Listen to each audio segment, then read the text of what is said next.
This thing is going to be the official replacement of the Lamborghini Aventador after an 11-year run. The Lamborghini Aventador came out in 2011 and has seen a bunch of upgraded versions since. You had the Lamborghini SV, the SVJ, the SVJ Roadster, and the latest version, the Ultimate.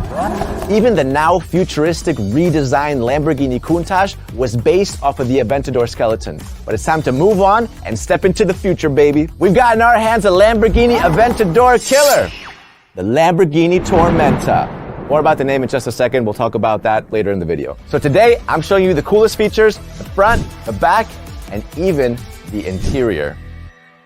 But to understand how we know all of this top secret information, first, we need to understand how Lamborghini works. Lamborghini usually has a few different signature models, but there's always that one apex predator that stands above the rest. It all started with the Lamborghini Miura that came out in 1966 and ended production in 1973. The Lamborghini Miura was replaced by the Lamborghini Countach that came out only a year later in 1974, dominated the 80s, and then ended production in 1990. The Countach was then replaced by the Lamborghini Diablo in 1990. The Diablo dominated the 90s all the way until 2001, and that's when it was replaced with the Lamborghini Murcielago. That's the one that I grew up loving, you know, as a kid. That's the one that I wanted in my garage.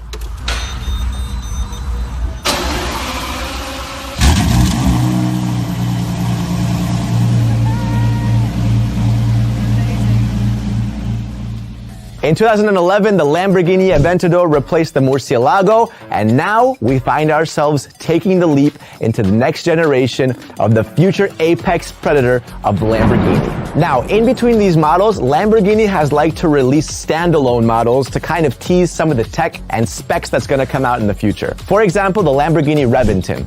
The Lamborghini Reventon came out towards the end of the Murcielago's life cycle before the Aventador came out, but they offered some spoilers of what was to come. You see these headlights? Ring a bell? And these taillights? Do they look familiar? How about this interior? Look at that infotainment system. Now with the Aventador at the end of its life cycle, we are given the Sian. And the Sian is to the Aventador what the Reventon was for the Murcielago.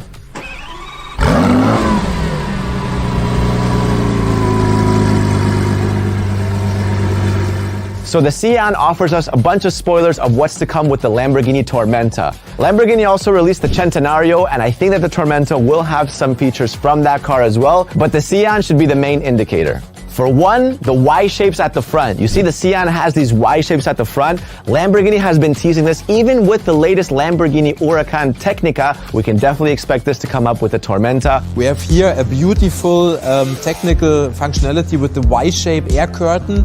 Also, the infotainment system from the Sian. This is the new display. It's all in kind of a rose gold, which is cool. Because the Lamborghini Aventador had a pretty outdated infotainment screen.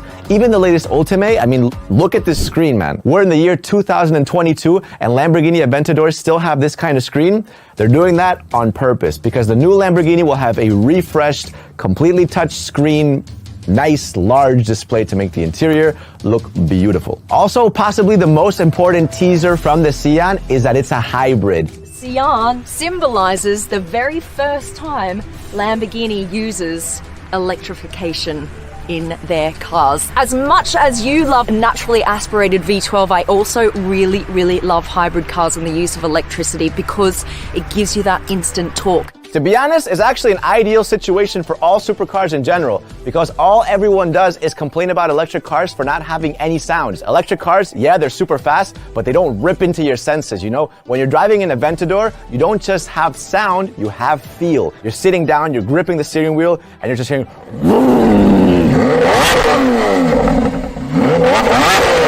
You know when your brain starts vibrating from the engine?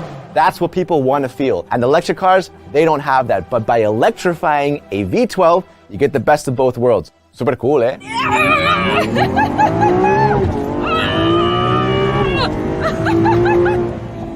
Now, this engine is where the name Tormenta comes from. You see, Lamborghini's been using Spanish-influenced words instead of Italian. Why? No idea. Lamborghini Diablo is Spanish for devil. Correct term in Italian would be diavolo. So, Spanish. The Murcielago, straight up Spanish. It means bat in Spanish. If you were to say it in Italian, it would be pipistrello. Can you imagine for a second driving a Lamborghini pipistrello? Me neither. So anyways, Spanish again. The Lamborghini Aventador was named after a Spanish fighting bull.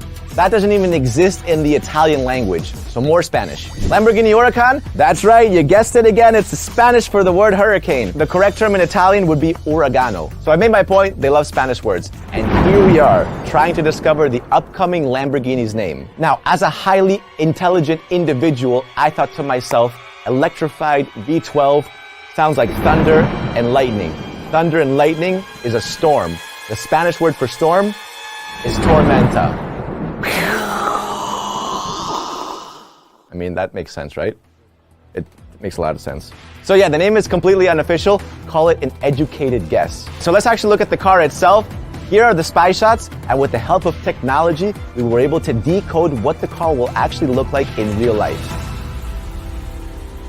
So at the front of the car, you have the Y shapes that we talked about earlier. Some people think it'll have the same Y-shaped headlights from the Sian or even from the Terzo Millennio. The Terzo Millennio lights do seem a bit thinner and could maybe make it to the Tormenta, but realistically, I have a feeling we will get something like kind of in between. It might maintain the Y shapes, but it doesn't have to necessarily be as a light, similar to the Huracan Technica. As much as I would like for it to be true, I'm not sure if the Y shapes will actually be lights, but I'm hoping they are. They would look absolutely sick if they had Y-shaped headlights. As you can observe, you're also gonna have this small fin on either side of the front, digging into these huge intakes, which look friggin' awesome. And you also have these vents on the hood for a little bit of extra sizzle. On the sides, you also have this kind of double air intakes with a few fins running horizontally down the middle, similar to the Lamborghini Centenario. You know what else this Lamborghini is using from the Centenario? The taillights. Look at them. Lamborghini is going to take these sick Y-shaped lights and stick them on the Tormenta. And between them will be 4 exhaust pipes horizontally aligned running down the middle, which also look sweet. Also, according to the photographers taking the spy shots, this car will have an active spoiler. That's right, moving wings, baby. Probably not as crazy as the Zenvo TSRS, but we all like moving wings. Lastly, we got the interior. Okay, this is purely speculation because we haven't seen any spy shots as a reference, but it does look pretty cool. We used the Lamborghini Sian interior as a base and gave it some upgrades. I think it'll look like, I don't know, maybe 50% like this, but we had to show you guys something, right? We're doing a full reveal. I gotta show you guys something for the inside, so this is our best guess. Anyways, what other features do you think the car's gonna have? What would you like to see? What do you think the real name's gonna be? Let me know in the comments. Like the video, subscribe to the channel. I'll see you guys next time.